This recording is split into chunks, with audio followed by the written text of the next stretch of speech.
Welcome back to another video, everyone. Now, unless you live under a rock, you'll know that a few days ago the new Zelda game came out, Tears of the Kingdom. And since it had been revealed a few months ago, I was looking forward to it, but I had no idea I was going to enjoy it this much. Like, it is genuinely one of the most fun games that I've played in a very long time. Why?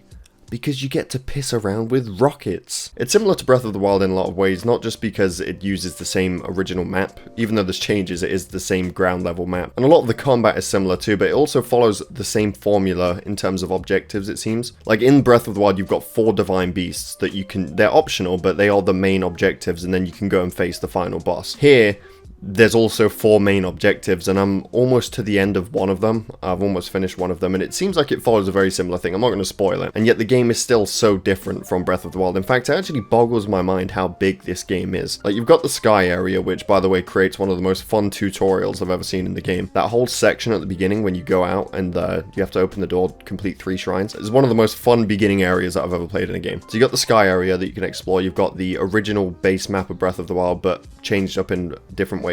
And then you've got an underground level too. It's just crazy how big this game is on the Switch. And I'm just having a ton of fun, essentially pissing around with all the various different things, you know, the rockets and stuff. I'm making the weirdest contraptions ever in this game, just seeing if they work. It gives you so many ways to tackle different things and get to different areas with the new abilities that you have in the game. And I'm just essentially slowly making my way over to the main objectives while doing everything along the way. All the side things, all the shrines, just anything. It's a ton of fun, but there are definitely some performance issues. I think the Switch is having a bit of trouble running the game. You know, sometimes you'll be using the Ultra Hand ability, which is the one where you can attach different things to each other, and the game just tanks in performance. It doesn't take away from the overall experience, because at the end of the day, the amount of fun that you have on the game completely outweighs the lagging every now and then. Again, you go back to doing whatever you were doing in the game, making crappy rocket ships, or whatever you were doing. You go back to doing that. But every time it does happen, it makes me wonder, when the hell is Nintendo going to release another console? The Switch is getting old now. I don't know how long when did it come out? 2015? 2017? One of the two. Regardless, it's been quite a while, and I think they're due for an upgrade, especially when, again, their big games like Tears of the Kingdom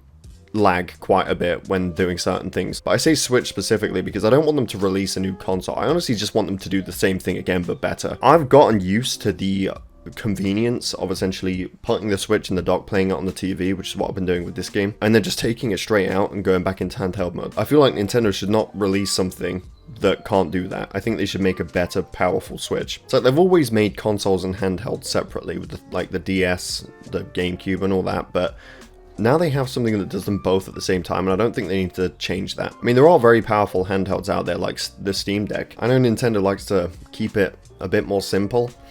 Well, I say simple, the Wii U wasn't really that simple, but like, I think they should make a more powerful version of the Switch. It doesn't need to be the most powerful system in the world. It doesn't need to outrank everything that is currently on the market. I think most people will be okay with their games hitting consistent 60 frames per second. I think that would be good enough. But again, I want to make it clear that the little lag issues that the game does have don't take away from my experience. And I also want to say that I don't think Tears of the Kingdom looks bad graphically. I've seen quite a few people online try and take away from the game because of how it looks, which I actually don't agree with at all. I think the art style of the game is great. It's not a bad looking game whatsoever. The only thing I can agree with is the lagging that it's got. So I don't know why people are trying to take away with it. I guess at the end of the day, you know, when people see a lot of people enjoying a certain thing that they might not be into, they kind of feel the need to try and take away from it. The game does not look bad. I think some people don't know the difference between realistic graphics and art style. I seen someone compare it to Horizon Forbidden West on the PS5, and I'm just thinking, you know, it's not trying to go for those types of realistic graphics, right? It has its own art style that it's going for. The only thing I'll agree with, again, is the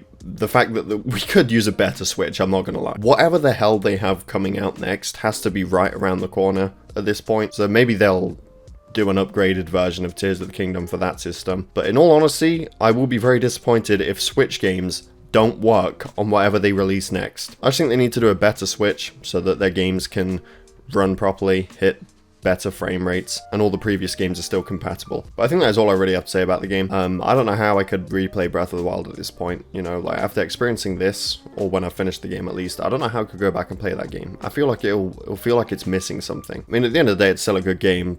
Tears of the Kingdom releasing hasn't changed that, but it will feel like something is just missing, you know, not being able to do all the various things you can do in this game. And also, one thing I love about Tears of the Kingdom is that you don't need to climb the damn towers anymore. You can just stand in it and it will shoot you up to the top. I absolutely love that. But yeah, I don't know how many hours I've got into the game right now. I guess I could check. I've been absolutely playing the crap out of it, but no, it doesn't say. It just says fast played 2 days ago. But that being said, thank you for watching. I hope you all enjoyed.